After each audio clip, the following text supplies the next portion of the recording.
Hello dear students, welcome to my channel right track for NEET. अगर आपको biology से related कोई भी प्रॉब्लम हो, कोई भी दिक्कत हो, कोई क्वेश्चन हो, आप कमेंट सेक्शन में कमेंट करके मुझसे पूछ सकते हैं, मुझसे कंसल्ट कर सकते हैं और मेरी वीडियोस को देखते रहें। आज हम बायोमॉलिक्यूल को डिस्कस करेंगे।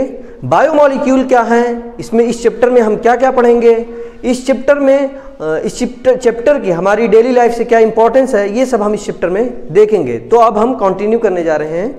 बायोमॉलिक्यूल हमारा जो लिविंग स्फीयर है, जिसको हम बायोस्फीयर भी बोलते हैं। लिविंग स्फीयर में बहुत तरह के प्लांट, बहुत तरह के माइक्रो ऑर्गेनिज्म, बहुत तरह के एनिमल पाए जाते हैं। डिफरेंट टाइप के एनिमल, प्लांट और माइक्रो ऑर्गेनिज्म पाए जाते हैं। तो क्या ये सभी ऑर्गेनिज्म और सभी प्लांट और सभी एनिमल एक ही तरह के कंपोजिशन से बने हुए हैं? इनका केमिकल कंपोजिशन एक है ये या डिफरेंट है? इसको जानने के लिए हमको करना पड़ेगा इसका एलिमेंटल एनालिसिस, केमिकल एनालिसिस।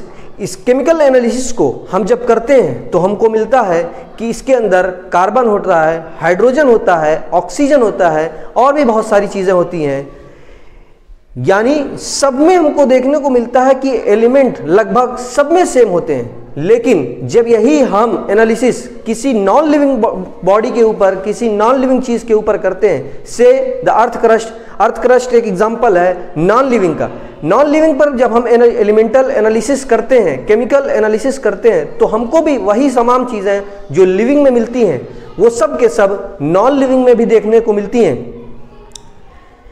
जैसे कार्बन है, हाइड्रोजन है, ऑक्सीजन है, ये सब चीज़ें नॉन लिविंग में भी मिलती हैं। लिविंग के अंदर इसका एक फिक्स रेशियो होता है, एक इसका खास वेट होता है। नॉन लिविंग के अंदर भी इसका एक खास वेट और खास रेशियो होता है।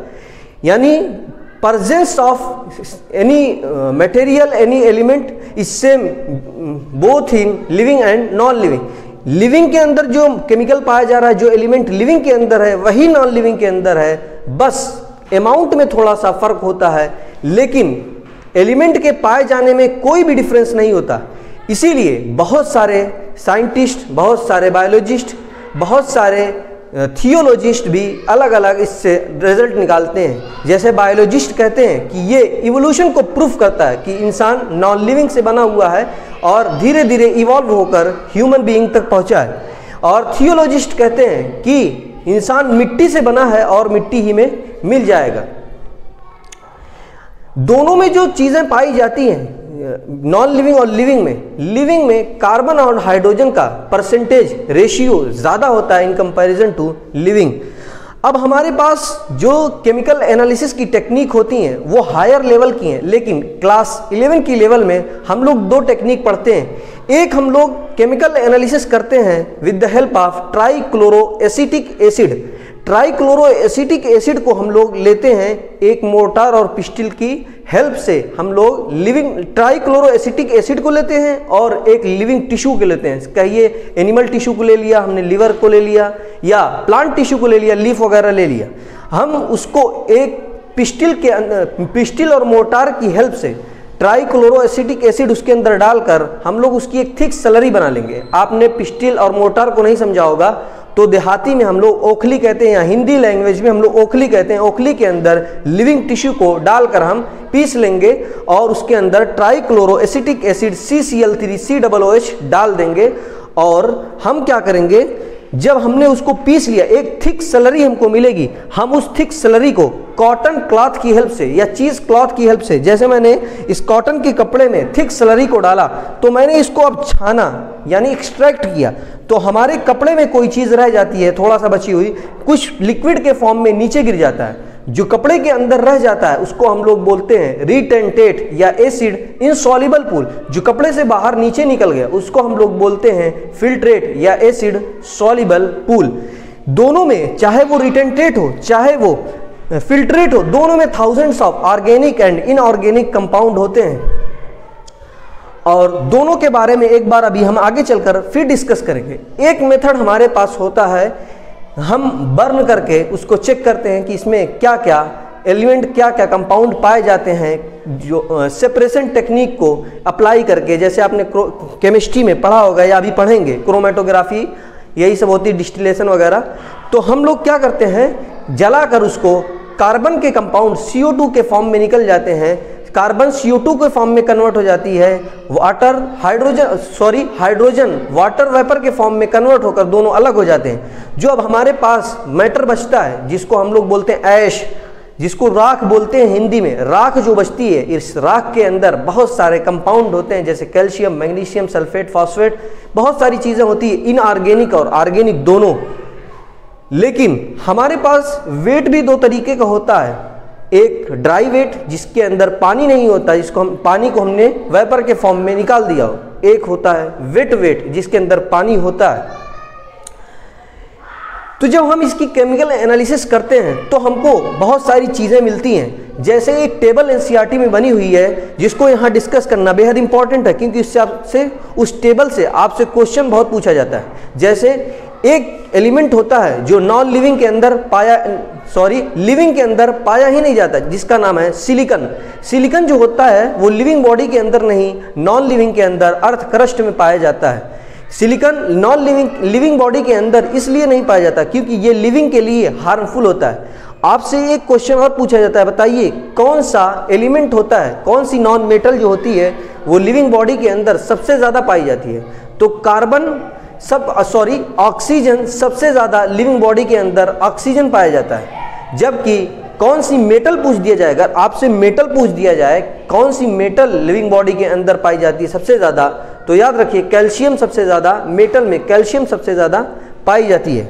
जब हम केमिकल एनालिसिस करते हैं तो हमको जो कंपाउंड मिलते हैं हम उनको डिफरेंट कैटेगरीज में डिवाइड करते हैं ऑन द बेसिस ऑफ कि इसके अंदर फंक्शनल ग्रुप कैसा है, एल्डिहाइडिक है, कीटोनिक है, एरोमेटिक है, ये सब हम लोग इस बेसिस पर डिवाइड करते हैं। उसका स्ट्रक्चर कैसा है, इस बेसिस पर हम अलग अलग कंपाउंड को अलग अलग फॉर्म में डिवाइड करते हैं केमिस्ट्री के पॉइंट ऑफ व्यू से। लेकिन एक बायोलॉजिस्ट के लिए वो न्यूक्लिक एसिड होता है, वो डीएनए होता है, आरएनए होता है, प्रोटीन होती हैं। अब हम इस जो हमने रिटेंटेट और फिल्ट्रेट दो कंपोजिशन हमको मिला था, इसको हम डिवाइड करने जा रहे हैं। इसमें क्या क्या होता है, रिटेंटेट में क्या चीज़ें होती हैं, फिल्ट्रेट में क्या चीज़ें होती हैं। फिल्ट्रेट का हमने एक और नाम दिया था, फिल्ट्रेट का एक नाम हमने और दिया था एसिड सॉल्युबल पूल, जबकि रिटेंटेट को हमने एक नाम और दिया था एसिड इनसॉल्युबल पूल। हमने अभी तक बायोमॉलिक्यूल की कोई डिफिनेशन नहीं दी। बायोमॉलिक्यूल हम लोग सिंपली, अगर एक सिंपल लैंग्वेज में कहें, जो भी कंपाउंड लिविंग बॉडी के अंदर पाए जाते हैं उसको हम लोग बायोमॉलिक्यूल कहते हैं। वो ऑर्गेनिक और इनऑर्गेनिक दोनों हो सकते हैं। बहुत बार लोग ऑर्गेनिक ही को बायोमॉलिक्यूल बोलते हैं, लेकिन ऑर्गेनिक और इनऑर्गेनिक दोनों को हम लोग बायोमॉलिक्यूल में रखते हैं। अब हम रिटेंटेट और फिल्ट्रेट को दो क्लासों में क्लासीफाई करने जा रहे हैं। तो एक हो गया हमारा acid soluble pool, soluble pool, acid soluble pool, इसको हम लोग बोलते हैं फिल्ट्रेट, इसको हम लोग बोलते हैं फिल्ट्रेट। एसिड इनसॉल्युबल पूल जिसको हम लोग बोलते हैं एसिड इनसॉल्युबल पूल, इसको हम लोग रिटेंटेड भी बोलते हैं, रिटेंटेड भी बोलते हैं। हमको जब हमने इसका केमिकल एनालिसिस किया तो हमको देखने को मिला एसिड सॉल्युबल पूल और एसिड इनसॉल्युबल पूल में बहुत सारी चीज़ें और बहुत सारे डिफरेंसेस हमको देखने। एसिड सॉल्युबल पूल में जो चीज़ें थी उनका मॉलिक्यूलर वेट 118 to 800 डाल्टन था, 18 to 800 डाल्टन था, जबकि यानी 1000 डाल्टन से कम ही था। जो चीज़ें एसिड सॉल्युबल पूल में पाई गई उनका मॉलिक्यूलर वेट 1000 डाल्टन से कम था, जबकि एसिड इनसॉल्युबल में जो चीज़ें पाई गई उनका वेट 10,000 से ज़्यादा था, 10,000 डाल्टन से ज़्यादा था, या ये कह लीजिए 1000 डाल्टन से ज़्यादा था।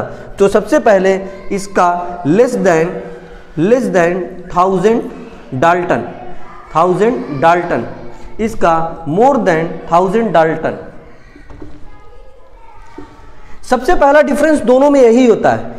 एक डिफरेंस जो हमको और देखने को मिला कि ये इसके अंदर जो थे उसको वो मोनोमर के फॉर्म में थे, ये मोनोमर थे, जबकि ये पॉलीमर के फॉर्म में थे। जैसे ये पॉलीमर के फॉर्म में थे, जैसे हमारी प्रोटीन है, न्यूक्लिक एसिड है, पॉलीसेकेराइड है, लिपिड है। प्रोटीन हमारी इसकी मोनोमर यूनिट का नाम होता है अमीनो एसिड, पॉलीसैकेराइड की मोनोमर यूनिट का नाम होता है मोनोसैकेराइड, और न्यूक्लिक एसिड बना हुआ होता है न्यूक्लियोटाइड, नाइट्रोजिनस बेस, और फॉस्फेट ग्रुप शुगर से बना हुआ होता है। तो पॉलीमर के फॉर्म में थे, ये मोनोमर के फॉर्म में था। एसिड इंसॉल्युबल पूल में पॉलीमर थे जबकि इसमें मोनोमर थे। इसको हम लोग, इसका वेट कम था और ये मोनोमर थे, इसीलिए हमने इसको माइक्रोमॉलिक्यूल कहा या बायोमॉलिक्यूल का, इसको हमने माइक्रोमॉलिक्यूल कहा था, माइक्रोमॉलिक्यूल, और इसको मॉलिक्यूल, जबकि इसको हमने मैक्रोमॉलिक्यूल कहा था, मैक्रोमॉलिक्यूल।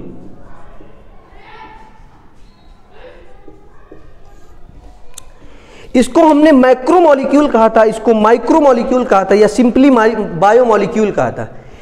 ये एक चीज और जो सबसे बड़ा डिफरेंस होता है, ये साइटोप्लाज्म को डिनोट करता है। जो हमारा एसिड सॉल्युबल पूल होता है वो साइटोप्लाज्म को रिप्रेजेंट करता है, जबकि ये सेल ऑर्गेनील को रिप्रेजेंट करता है, सेल ऑर्गेनील को रिप्रेजेंट करता है, और दोनों मिलकर पूरे सेल को रिप्रेजेंट करते हैं, पूरे सेल को दोनों मिलकर रिप्रेजेंट करते हैं।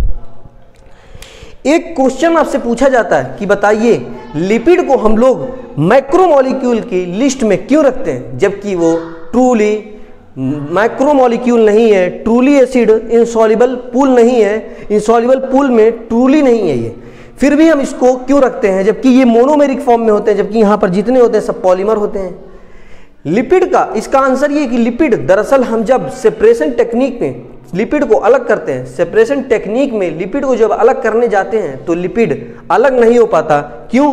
क्योंकि लिपिड हर जगह पाया जाता है, सेल मेम्ब्रेन में पाया जाता है और बहुत सारे सेल ऑर्गेनील के अंदर पाया जाता है, लिपिड अलग नहीं हो पाता। जब हम इस एसिड इंसॉल्युबल पूल के वेसाइकल बनाते हैं तो इस वेसाइकल में, वेसाइकल का मतलब ये समझ लीजिए जैसे गोली बनाते हैं, तो इस वेसाइकल में लिपिड रह जाता है, लिपिड निकल नहीं पाता। सेपरेशन टेक्निक से लिपिड ना निकल पाने की वजह से मजबूरन हमको इस एसिड इंसॉल्युबल पूल में रखना पड़ता है।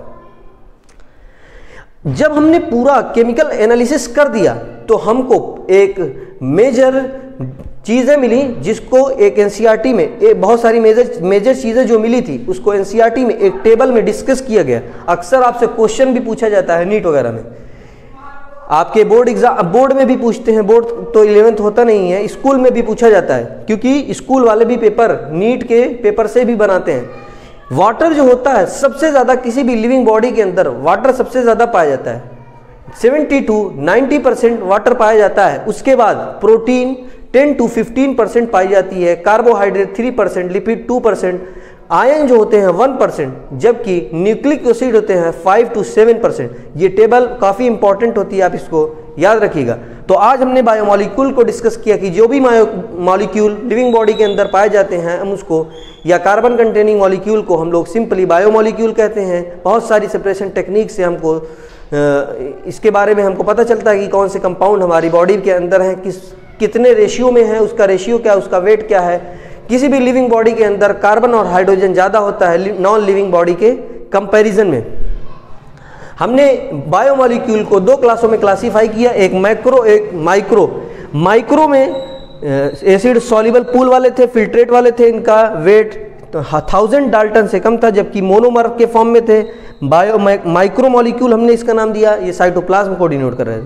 एसिड इंसॉल्युबल पूल में मोर देन 1000 डाल्टन इसका वेट था। इसमें पॉलीमर थे। मैक्रोमॉलिक्यूल हमने इसको नाम दिया था, सेल ऑर्गेनील को रिप्रेजेंट करता है, और दोनों मिलकर बनाते हैं सेल। यानी हमको केमिकल एनालिसिस से पता चलता है कि सेल का किस चीज़ से बना हुआ है, उसमें किसका कंपोजिशन कितना होता है।